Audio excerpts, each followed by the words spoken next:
ወይ ውሰደኝ ወይናና ፏበትን በይ ብሎሽ ነው ይመስል። እሺ ዙዙ ጥያቄሽ ምንድነው? ናረላ እሺ በህልሜ የሆነ ዋሻና ጎራና ጎራ መካከል ዳገት ወንዝ መካከል ሆኖ ከላይ ስታየው ጨለማ ዋሻ ይመስላል። ውስጥ ላይ ግን በጣም ሰፊና ትልቅ ብርሃን ያለው መስጂድ ነው። የአላህ መልእክተኛ እዛ ቦታ ላይ እኔ በር ላይ ቆሜ በጣም በተጨነቅኩኝ ጊዜ መጡ። እሳቸው መጥተው መስጊድ ውስጥ ገቡና አዛን አሉ። ከዛ አዛን ብለው እኔ እሳቸውን ሳይ በጣም እያለቀስኩኝ ደስ ብሎኝ ማለት ነው። ማለት ሰው ደስ ብሎኝ ነው። እኔ ተከትዬ ገባሁና በሩቅ ሆኜ ከኋላቸው ሆኜ እኔ ሰላት አዛን አሉ ሲሰግዱ ቆምኩኝ። ከዛ ልክ ሰግደው ሲወጡ አንተ መጣ። አንተ ስትመጣ ፈገግ ብለው ልባቸው እንደዚህ ያዝ አደረጉና መጣህ እንዴ ያሉ።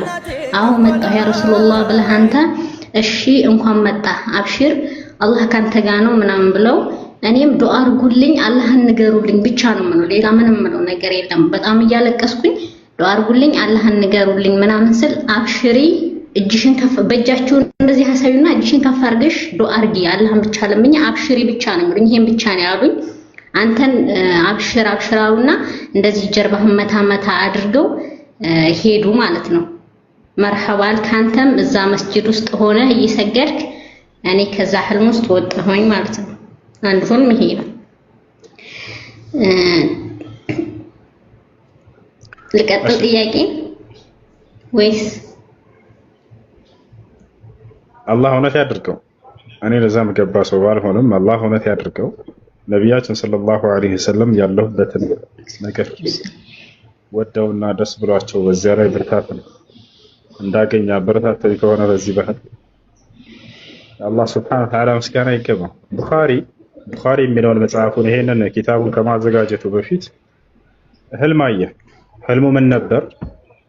ሰዎች ነብዩ ሰለላሁ ዐለይሂ ወሰለም ተቀምጠው ከእርሳቸው ላይ በጭራ ነገር እንደዚህ ዝንብና እንትኖችን እያስወገደ ከእርሳቸው ላይ ያራገፈ ተመለከተ።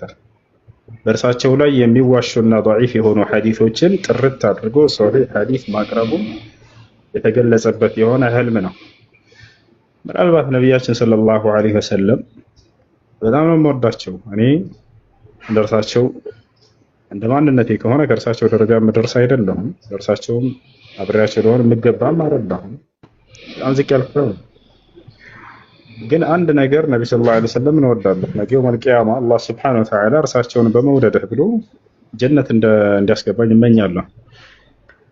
እና ነቢያችን ሰለላሁ ዐለይሂ ወሰለም በህልም መገለጣቸው ትክክለኛ እርሳቸውን ነው ያየው ሰውየው። እንደ ሐዲስ ነቢ ሰለላሁ ዐለይሂ ወሰለም ሲናገሩ መን ረአኒ ፊል መናም ፈከአነማ ረአኒ ፊል የቀዛ ፈኢነ ሸይጣን ላ የተመሰሉ ቢ አሉ ሐዲስ ላይ በህልሙ እኔን ያየኝ እኔን ራሴን ነው በቀጥታ ያየኝ። ሰይጣን በሰዎች ህልም ላይ እኔን መስሎ አይገለጥምና ብለው ተናግረዋል። አላህ እውነት ያድርገው ያ ረብ ያ ረብ ያ ረብ ያ ረብ اللهم احشرني مع النبي صلى الله عليه وسلم اللهم ادخلني الجنة مع النبي صلى الله عليه وسلم ሁሌ የምለው ነገር አለ። ምን ትመኛለህ ብባል የነብዩ ሰለላሁ ዐለይሂ ወሰለም መንገድ ካስቀጠሉት ሰዎች መካከል ለህ ተብዬ ነገ ከአላህ ፊት መታየት የትንሣኤ ቀን ይሄ ትልቅ ድል ነው። እዚህ ቁሜ አንድ የነብዩ ሰለላሁ ዐለይሂ ወሰለም ሐዲስ ስናገር በውስጥ ያለውን ደስታ ያን ስናገር ምኞቴም ነገ ከነብዩ ሰለላሁ ዐለይሂ ወሰለም ጎን መቀስቀስና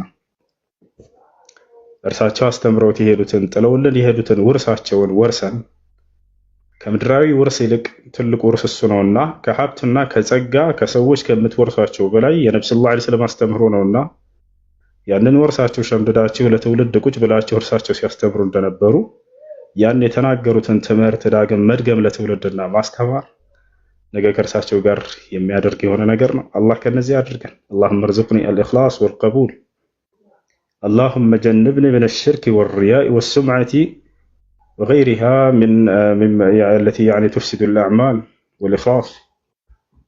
ايش ጥያቄሽ ምንድነው? እሺ አላህ ያሰብከውን ሁሉ ያድርግልህ። አንተ እንደው መሐመድ የሚባል ጓደኛህን ነግሬው ነበር። እሱን አላገኘሁትም፣ ግን ከቻልክ ይሄን መልእክት ንገረው እንደዚህ አይነት ህልም አይቻለሁ ብዬ በሆነ ቁርአን ምናምን እየገዙ በሚሰጡበት መንገድ ላይ አግኝቼው ነበር። በዛ ዱባይ ነው ያለው ልጁ ነግረዋለሁ ብሎ የነበር ያው አልነገረም እንጂ ከአሁን በፊት ጥያቄ ደግሞ ወንድሜና እኔ